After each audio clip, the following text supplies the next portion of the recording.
What's up, guys? Tyler here. I'm gaming hard. And welcome back to I Must Play Dark Souls.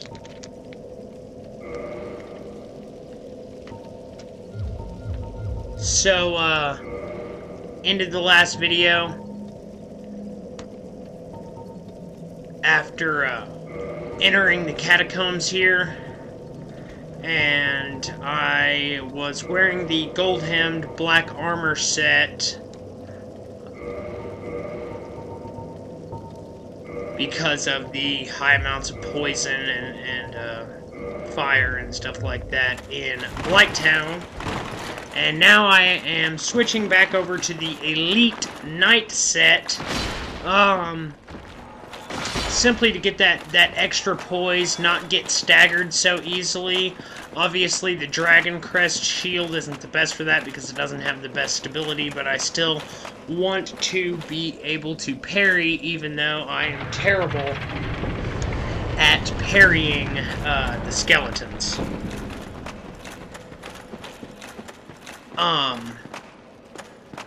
The big thing about the Catacombs is the skeletons will respawn. They will come back to life after you kill them due to both Pinwheel being a necromancer and the other necromancers who are spread throughout the Catacombs, like the one who is shooting fire at me right now.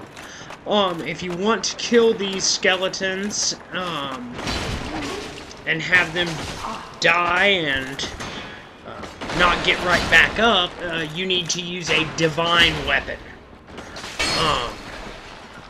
Now, obviously, if you're not a faith build, a divine weapon is gonna have it's not going to do very much damage, I should say.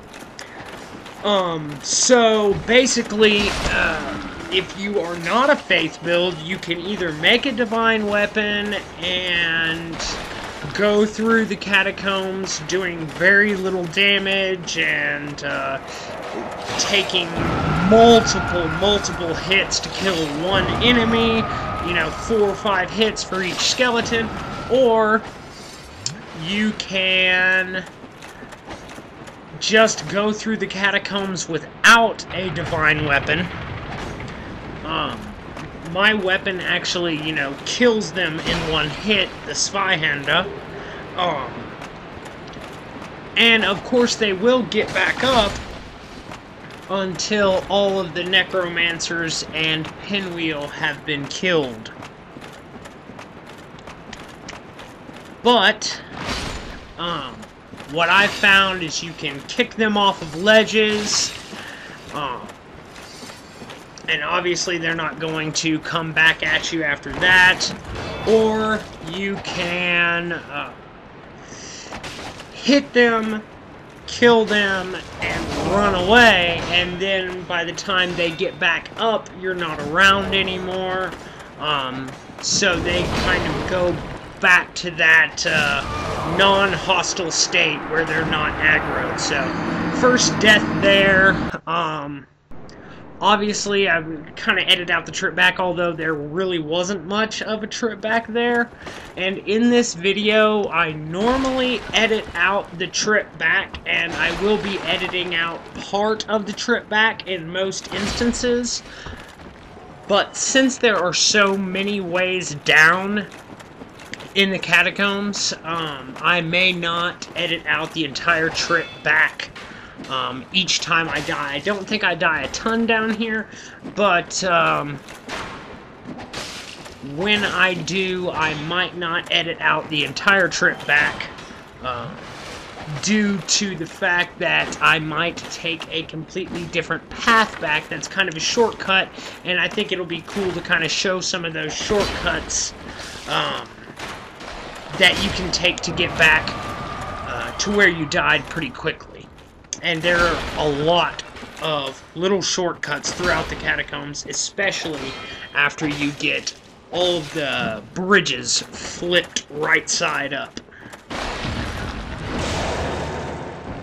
Damage! Got parried by a fucking skeleton. Son of a bitch. Sorry guys, gotta fire up a cigarette here. And there's a lot of cool items here in the Catacombs. You see I just picked up a falchion there. The skeletons, they do drop falchions, they drop scimitars. So if those weapons are something you're interested in, they're mainly dex weapons. And for me, if I'm going to be a dex build, I'm going to use a big-ass spear, or halberd, or great scythe, or something like that. Not really one of these smaller weapons, like a painting guardian sword, or a falchion, or a scimitar. It's just, not that there's anything necessarily wrong with those weapons. And like the scimitar, for example, does bleed damage, and that's pretty cool. But I just really don't like the smaller weapons too much. I'm using an occult mace with my faith build, and I don't know. It's okay, but I also have a large divine club, which is pretty awesome. We'll run down here real quick and kill this fucker. So there's a crystal lizard for you. He dropped some twinkling titanite and a white titanite chunk, which is of course useful for those divine weapons, cult weapons, stuff like that. But not so useful for us.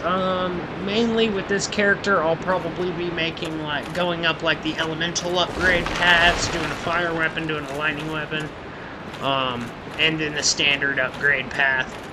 Because obviously, it doesn't make much sense for us to do a magic weapon, or an enchanted weapon, or a faith weapon, or anything like that, because we're not leveling faith, we're not leveling intelligence, or any of that stuff, so.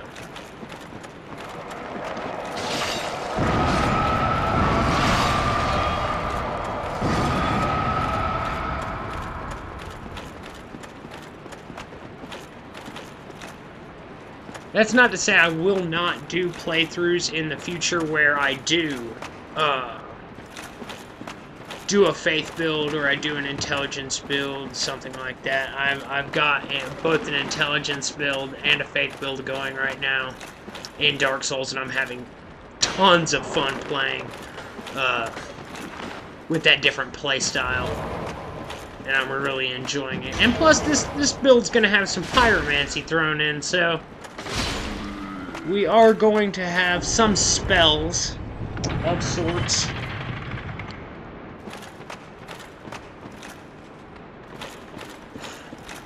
I just totally fucking ignored that item there. I think it was just a soul item. I don't know. I might get it later,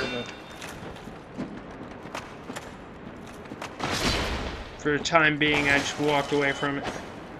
And that's a death. That is a death. So, once again, I'm not editing out the entire trip back here, because right here I had walked past the Lucerne. Lucerne is an awesome weapon. Very, very cool. A lot of people's favorite weapon. As for the description, it reads, halberd with a large beak-like protrusion, inflicts thrust damage. Instead of thrusting like a spear, the wielder of the Lucerne aims to club the head with its hard beak. And actually, if you look at the wiki where it's talking about the Lucerne, it talks about how it is the best weapon to use against the Royal Sentinels in Anor Londo, specifically in Occult Lucerne, if you can manage it. And I just kind of think that it's interesting that one of the most effective weapons against these servants of Gwendolyn, basically, or minions of Gwendolyn, is a weapon with a hard beak-like protrusion.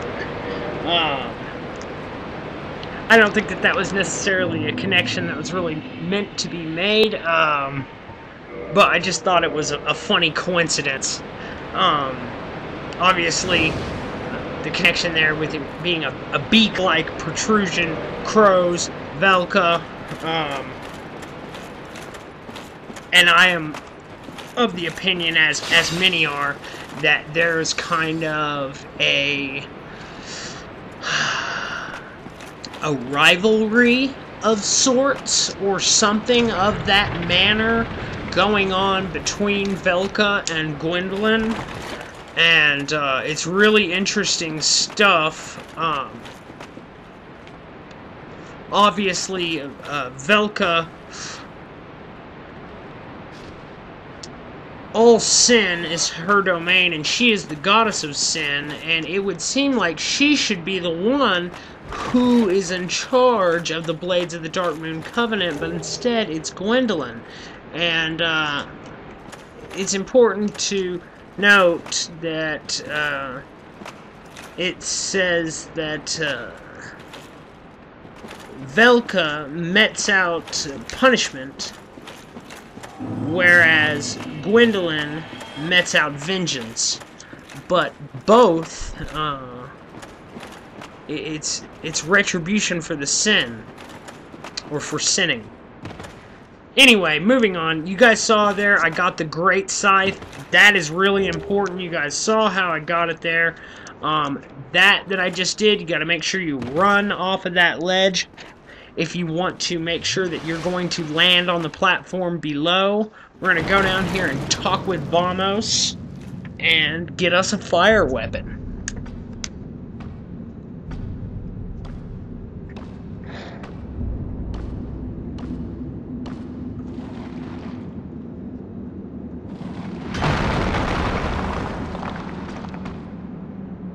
Be gone with you. You'll spoil my focus. So, Vamos knocks in the wall with what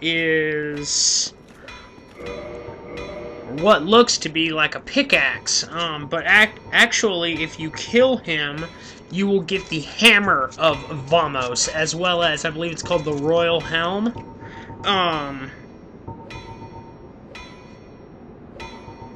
Pretty interesting stuff. I'm not going to do it here, because I actually want to make a fire weapon and be able to upgrade it later on to a large fire weapon after getting a large flame ember, and I just have a lot of use for Vamos kind of planned on this playthrough, so don't want to kill him.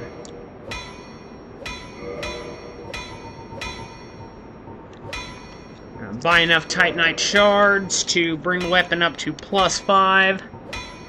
Also, gonna go ahead and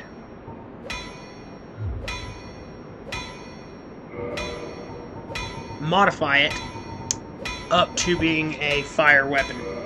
So we're gonna do the Lucerne here, guys.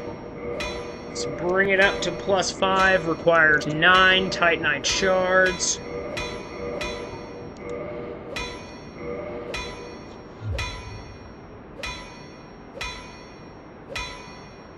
Get this bitch modified, and now we have a fire Lucerne.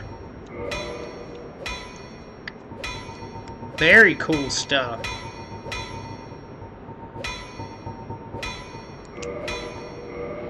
And we can actually bring it up to +2 because we have a few green Titanite shards here.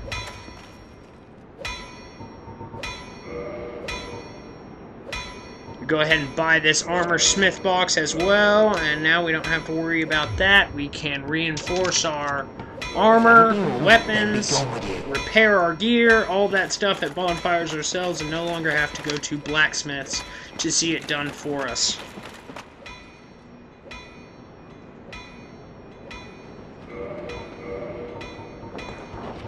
Oh, shit.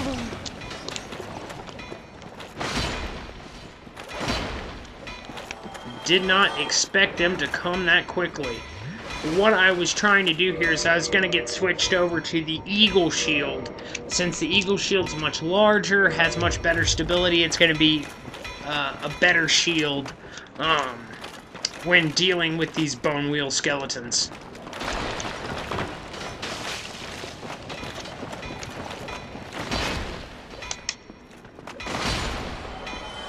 I've got a lot of item descriptions prepared here for the items we pick up and things like that. And guys, I know that, you know, I'm not the best with the in-depth analysis of this stuff, and I'm not as knowledgeable as a lot of the other guys out there.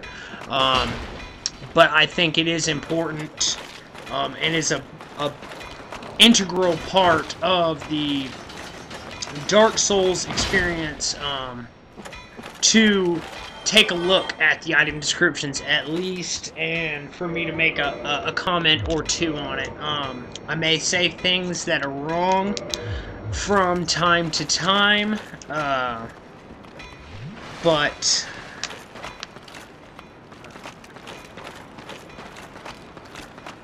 I'm just really doing the best I can here, and I think it would be negligent to omit those item descriptions from this playthrough. So you guys will notice I switched over to the Dragon Crest Shield there. The reason I did that was to deal with this Black Knight. I wanted to be able to parry him if I needed to. And this Black Knight axe has such an odd moveset. I really want to try it out for myself, but the only character I actually have it with is a pretty much a pure dex build, so he obviously does not have shit. Does not have the requirements. He doesn't meet the requirements to use it. But God, it would be cool if this fucking Black Knight would drop this axe, because I would love to fuck around with that crazy moveset, man. That is some wild shit. It's very tough to parry. Oh shit, that's all I fucking need. Get the fuck out of here. God damn it. Boy, we are running out of Estus quick.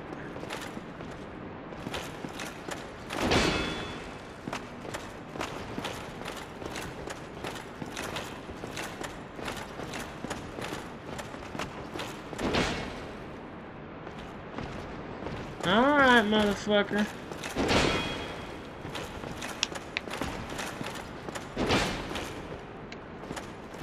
God damn, that was stupid.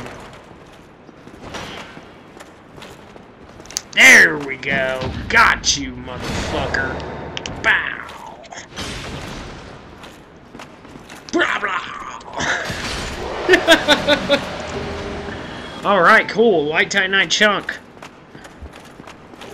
Alright, picked up the Skull Lantern there. That is going to be useful for when we get to the Tomb of the Giants. As far as the item description, Skull Lantern of the Catacombs Necromancer droops from his long beard locks.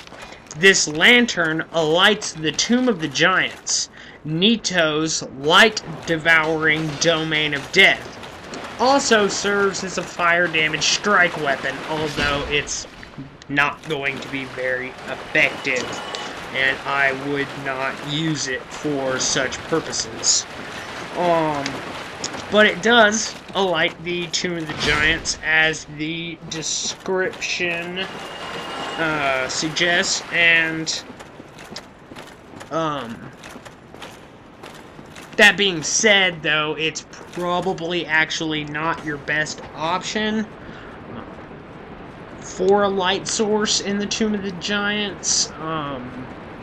I would personally go with the Sunlight Maggot anytime I have the option.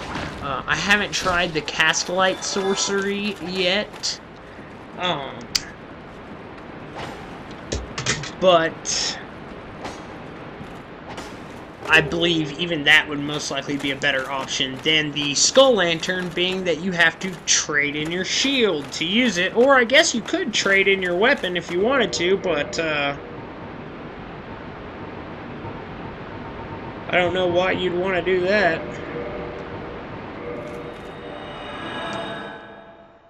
So you guys will notice I have just boned out. Boned back to the bonfire.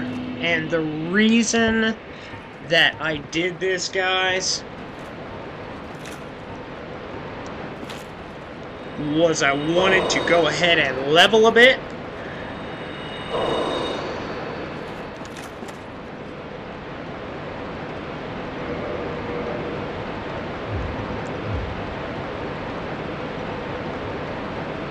As well as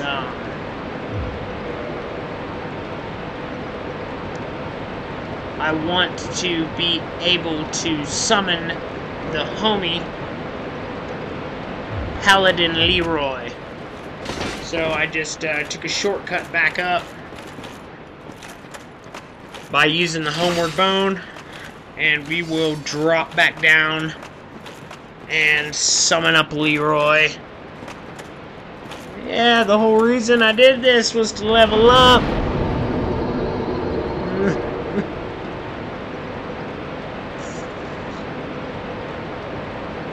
So we're going to bump endurance a bit and try to improve that mobility and the heavier armor.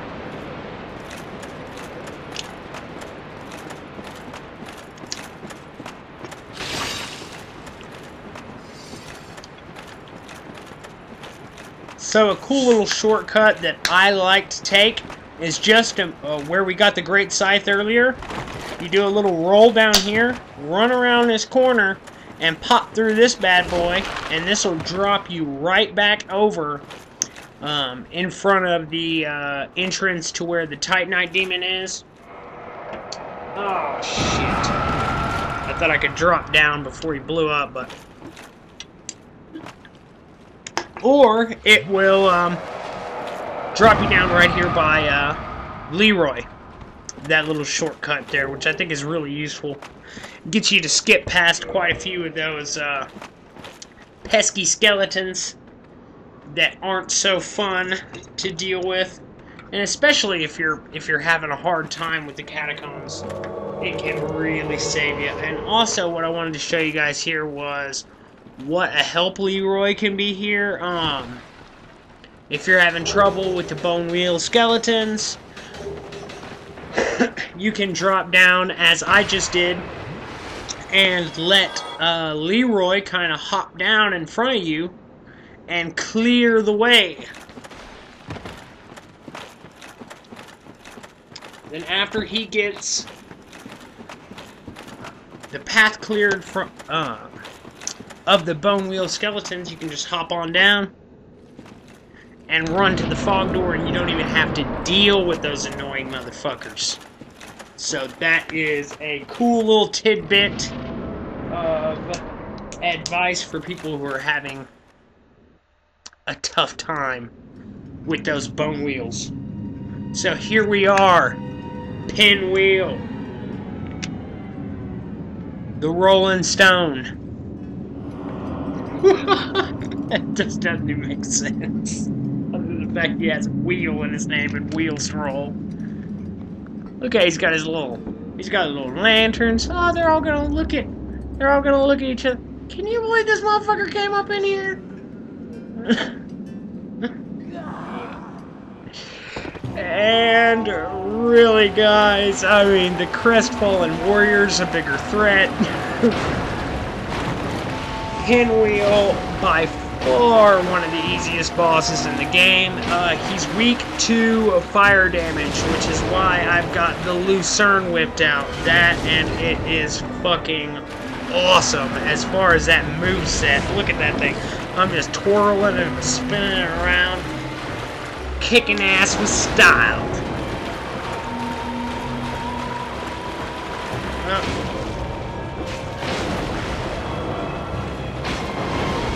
And just like the cup ball game, you know, you gotta keep your eye on the prize.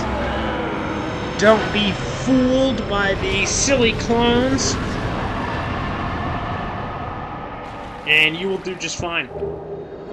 Really, really, really easy boss fight.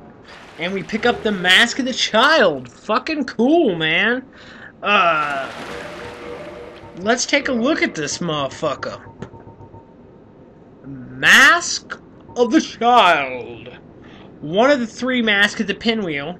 The necromancer who stole the power of the Grave Lord and reigns over the Catacombs.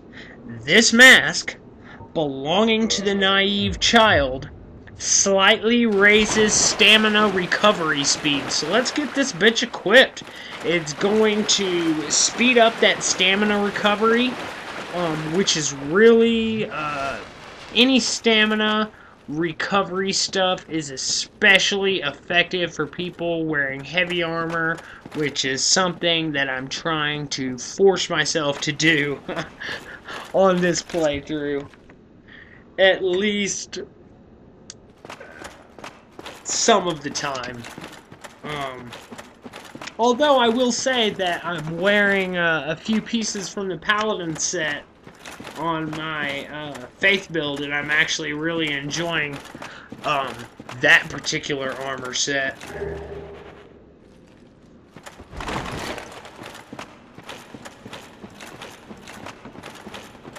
As for the Rite of Kindling, we will take a look at that item description here after a little while.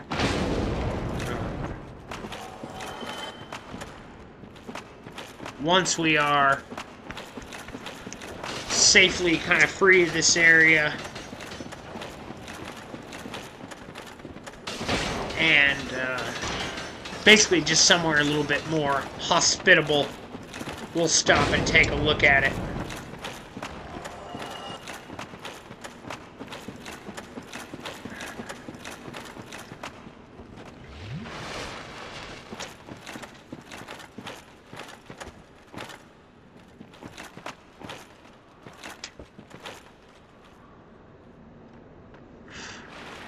Comes another bone wheel.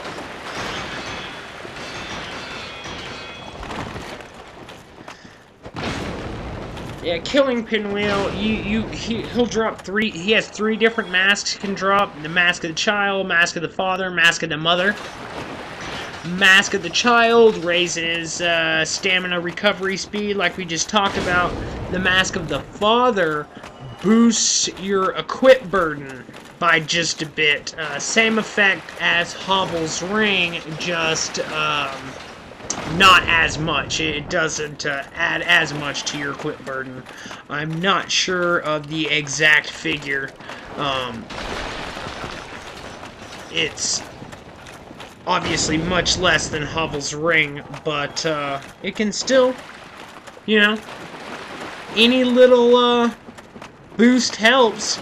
And the Mask of the Mother raises your HP. And it actually raises it a significant little chunk, man. You'll definitely notice. So that's something to keep in mind as well. The Mask of the Child is pretty common. You see a lot of people wearing that. Mask of the Father is also pretty common. You see a lot of people wearing that, and of course that is part of the legendary Giant Dad build from PvP and stuff like that.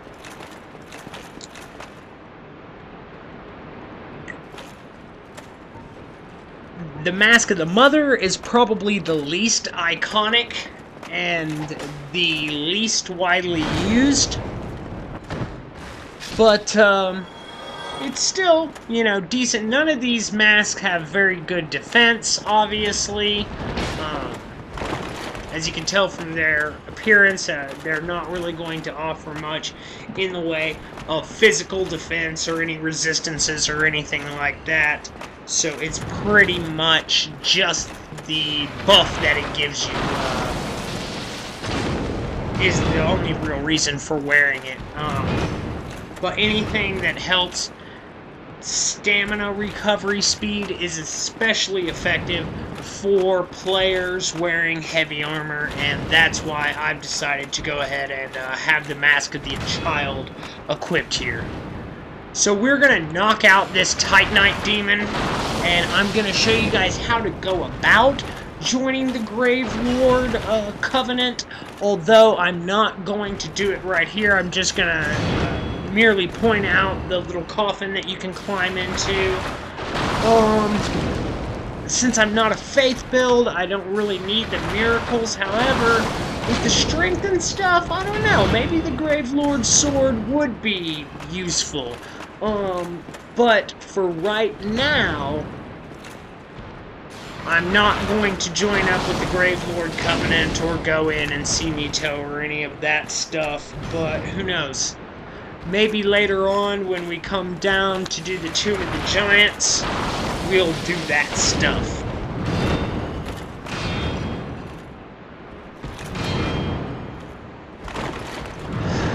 So this Titanite Demon, the easiest way to deal with him is to try to bait his lightning attack and use the opportunity while he's doing his lightning to run in or roll in. Obviously, if you roll in, you might get a little help from those invincibility frames. Roll in, roll out type deal. Personally, it's easier for me to just kind of run in and get a whack in. But, oh shit!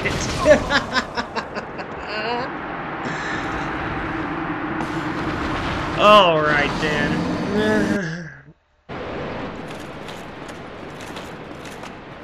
Let's go down and try this shit again.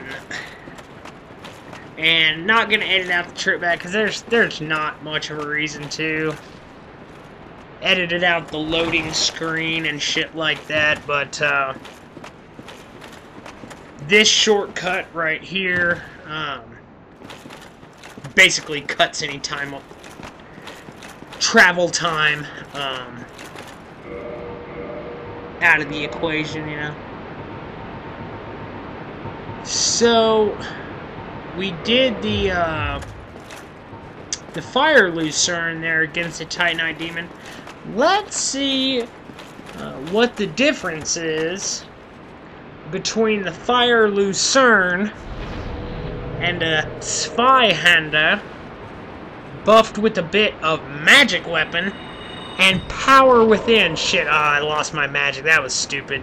Alright, let's buff it again. Oh.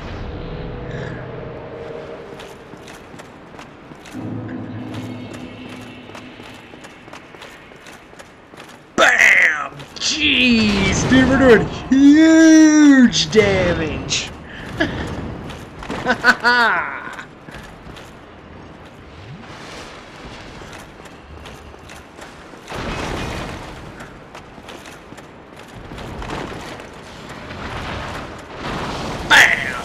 Oh yeah, dude, that is fucking awesome.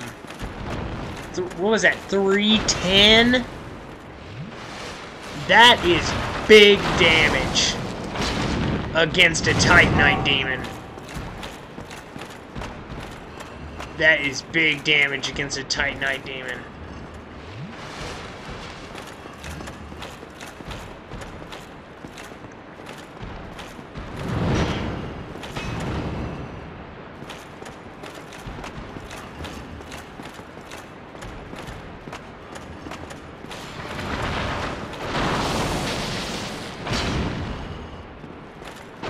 I wonder why they only have one leg. I'm sure there's a reason for it. I know they're basically...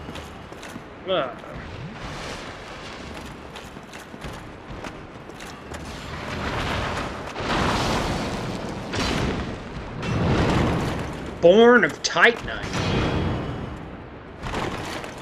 which is why they're referred to as a Titanite demon. And I know that there's something about that in the description for the demon Titanite, which I'll probably read in a later video, because I actually don't have it prepared for today. Probably should have. That's unfortunate, but fuck it. We will have a lot more opportunity, several more opportunities to kill Titanite demons throughout this playthrough. Run down here, grab these Eyes of Death. Eyes of Death is basically if you were in the Gravelord Covenant, that is how you can Gravelord other people. You use Eyes of Death. And the description of it is that it lures phantoms from other worlds, and that's because once you're Gravelording other people, they could come after you, you know? Here is how you go about heading into the join the Gravelord Covenant. Is you nestle in that coffin there for a bit, and eventually you'll be pulled through the wall, and then you can hook up with Nito and join up with the Gravelords if you so desire. And I have another video that explains that shit if you are interested in that stuff.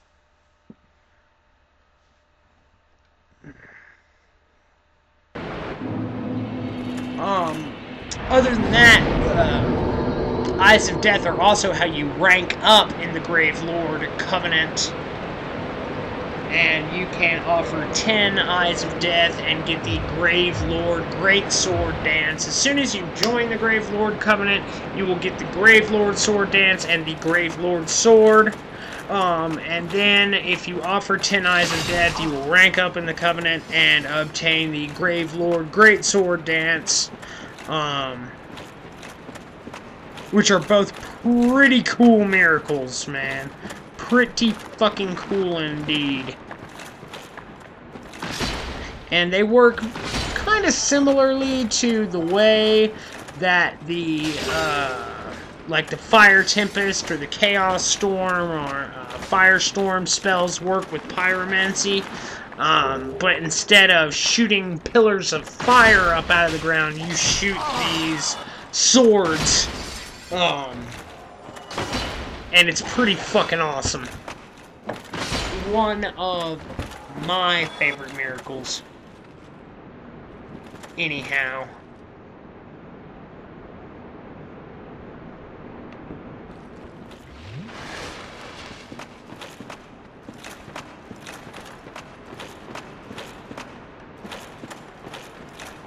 I thought I'd come back through and grab up these soul items from these little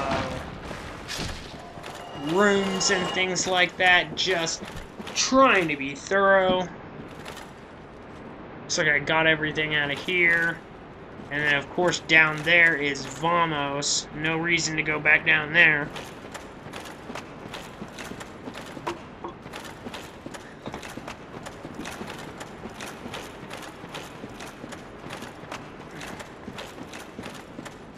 Got everything out of here, dude.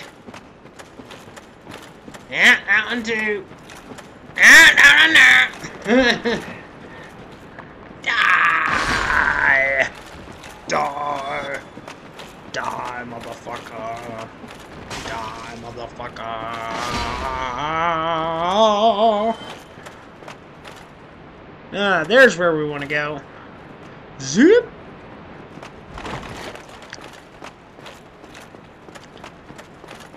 Alright. White light. Traversed. You got these guys in here, and this is the way that you would have to go if you weren't using the shortcut that I showed earlier. That drops you down by the entrance to the Titanite Demon. And this... Oh shit. There's a necromancer around here.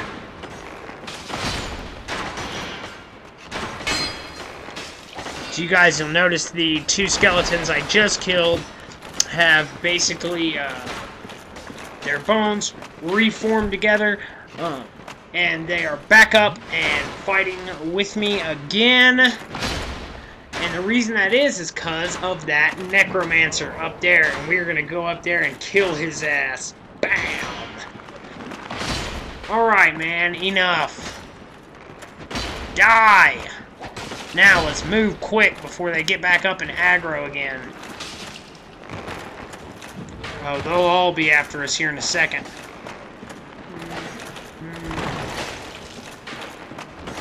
Gulp. Get a Thipathoda. Oh, shit! Bam!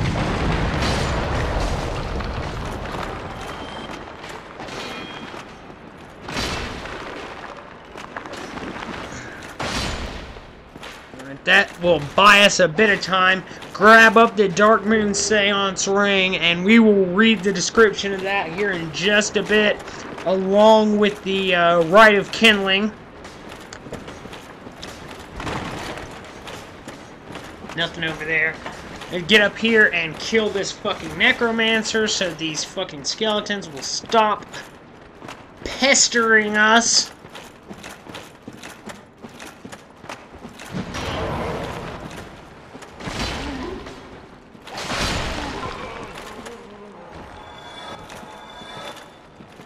Alright, as you can see, now the skeleton is not getting back up.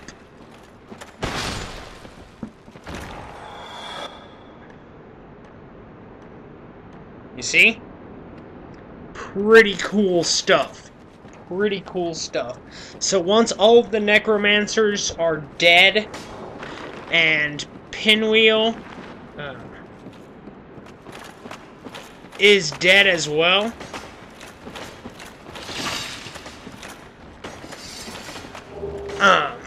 you don't have to worry about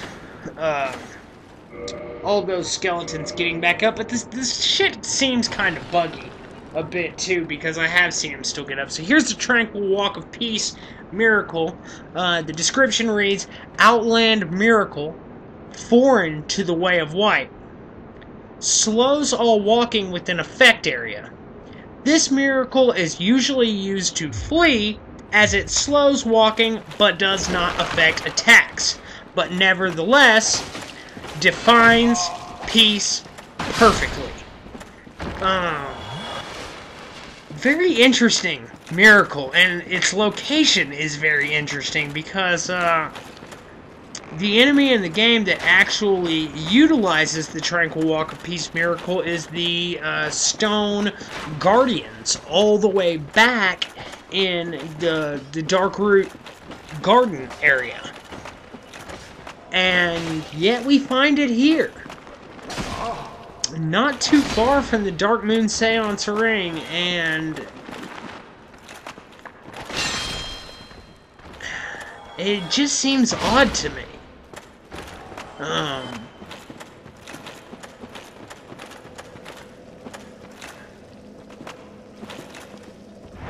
And there's not too much to go. Outland miracle, foreign to the Way of White. Huh. If anyone has any thoughts on that, let me know. If any of the 4 guys who watch these videos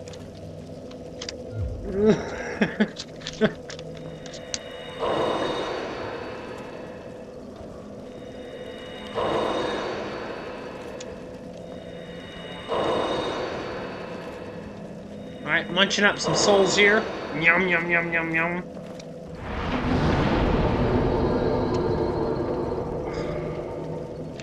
Boost endurance yet again.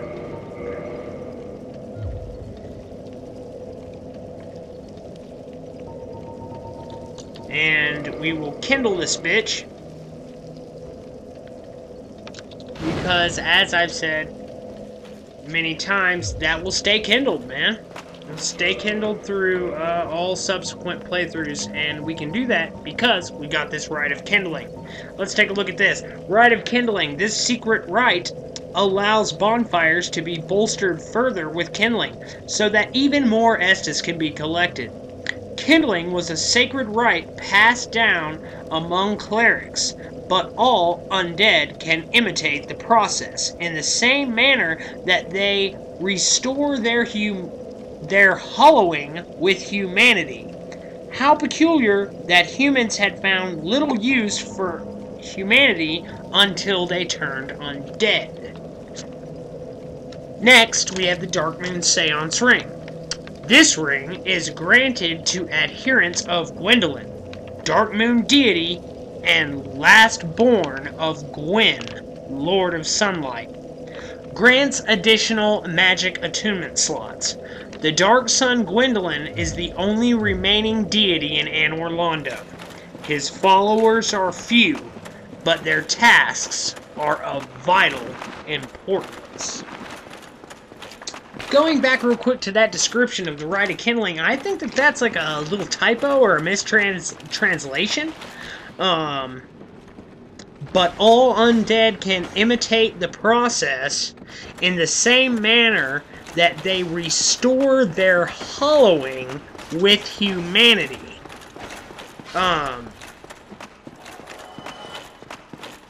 Restore their hollowing?